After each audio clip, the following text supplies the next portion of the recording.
अरे बेटी कहाँ थी? ऊपर से फोन भी नहीं उठा रही थी तुम। सब ठीक तो है ना? मलिहा तबीयत ठीक है तुम्हारी?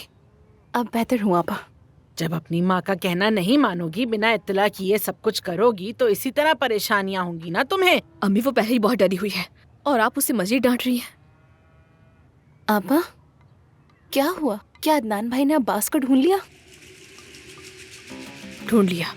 ओह, मुझे उम्मीद है कि उस आदमी ने उसको अच्छी तरह पीटा होगा। और तुम्हारे बाबा भी घर से ये कहकर चले गए कि वो अब्बास को ढूंढने जा रहे हैं। समझी नहीं, वो उन्हें क्यों ढूंढ रहे थे? बेटी लगता है वो अब्बास के तुम्हारे साथ की गई ज्यादतियों पर गुस्सा थे। बस अचानक गुस्सा आया, शोर किया और निकल गए घर से। तो फिर बाबा कहाँ है अम्मी? मतलब बेटी, क्या तुमने भी उन्हें नहीं देखा?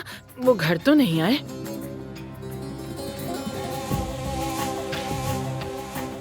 जमरूद कुछ बता कर तो जाओ। मैं अरे परेशानी है, कोई जवाब तो देती जाओ। रुक तो जाओ। ये जवाब क्यों नहीं देके गई है मुझे मलिहा? परेशान कर दिया है इसने। मुझे तो पूरा यकीन है ये मुझे बिल्कुल पसंद नहीं करती है।